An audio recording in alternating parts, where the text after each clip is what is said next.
Wishes for every one. So இந்த பதிவில் இதை பற்றி தான் இருக்க போகுது.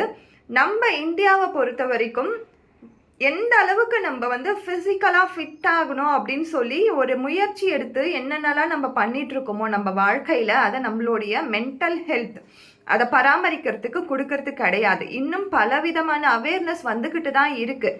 ஆனால் ஒரு சக பர்சனை நம்ம ஒரு விஷயத்தில் அவங்க பாதிக்கப்பட்டு இருக்காங்க மென்டல் ஹெல்த்தில் அப்படின்னும் பொழுது அவங்க ஏற்றுக்கிறதுக்கு கூட நம்மளுக்கு இன்னும் அந்த பக்குவம் வரலன்னு தான் நான் சொல்லுவேன். ஏன்னா நிறைய ஃபேமிலிஸை நம்ம பார்க்கும் பொழுது ஒரு பேர்டனாக தான் இந்த மாதிரி இருக்கக்கூடிய பீப்புளை பார்க்குறாங்க. ஸோ சக மனுஷனை நம்ம எந்த அளவுக்கு கன்சோல் பண்ணோம், இந்த மாதிரி பாதிக்கப்பட்டவங்களுக்கு இன்னும் அந்த அவேர்னஸ் இன்னும் வரல நம்மளுக்கு. ஸோ இன்னைக்கு ஹிந்து பேப்பரில் இருக்கக்கூடிய ஒரு காலமாக தான் நான் படிக்க போகிறேன். இன்னைக்கு வந்த பேப்பரில் இருக்கக்கூடிய காலம் இது.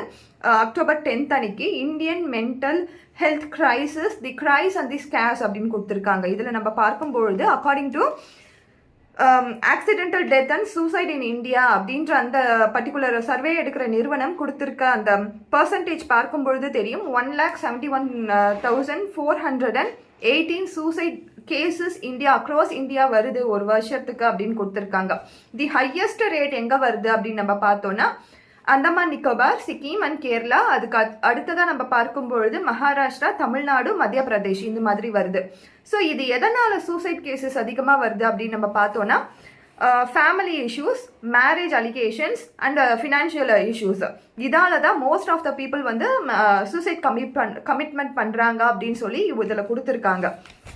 அதே மாதிரி ஒரு சைக்காட்ரிஸ்ட் டாக்டர் அப்படின்றவங்க 0.75% தான் 1 lakh பீப்புளுக்கு இருக்காங்க, இந்த பர்சன்டேஜில் தான் இருக்காங்க அப்படின்னு சொல்லி கொடுத்துருக்காங்க.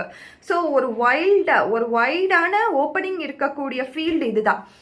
இதில் பார்த்தாலே, இந்த சர்வேல பார்த்தாலே தெரியும், நிறைய பேர் இன்ஜினியரிங்கே எடுத்துட்டு இருக்கீங்க, ஏன் இந்த ஃபீல்டை சூஸ் பண்ண மாட்டேன்றீங்க. நிறைய டாக்டர்ஸ் MBBS படிக்கிறாங்க, பட் இதுவும் படிக்கலாம் இல்லையா? இதில் நிறைய பெரிய வைட் மார்க்கெட்டே இருக்குது. ஸோ அதே மாதிரி இதில் பார்க்கும் பொழுது நம்மளுக்கு nearly 230 million Indians lived with mental health disorders அப்படின்னு கொடுத்துருக்காங்க. ஸோ இந்த காலம் உங்கள் கையில் பேப்பர் இருந்துச்சுன்னா கண்டிப்பாக படித்து பாருங்கள். உங்களுக்கு நிறைய விஷயங்கள் இதில் இருந்து தெரிஞ்சுக்கலாம். நான் இதில் கொடுக்கக்கூடிய ஒரு ஜஸ்ட் சின்ன இன்ஃபர்மேஷன் என்னென்னா, யாருன்னா உங்ககிட்ட பிரச்சனை பேசணும்னு மட்டும் வந்து கேட்டாங்கன்னா உங்கள் காதை மட்டும் அவங்களுக்கு கொடுங்க, லிசன் பண்ணுங்கள். அதை கொடுத்தீங்கனாலே நிறைய பிரச்சனைகள்லேருந்து அவங்க வெளியில் வந்துடுவாங்க. நீங்கள் ஐடியாஸும் கொடுக்க வேண்டாம், கைடன்ஸும் கொடுக்க வேண்டாம். நான் இப்படி தான் பாதிக்கப்பட்டிருந்தேன், இப்படிலாம் நான் பண்ணேன், நீங்கள் எந்த விதமான ஐடியாஸும் கொடுக்க வேண்டாம்.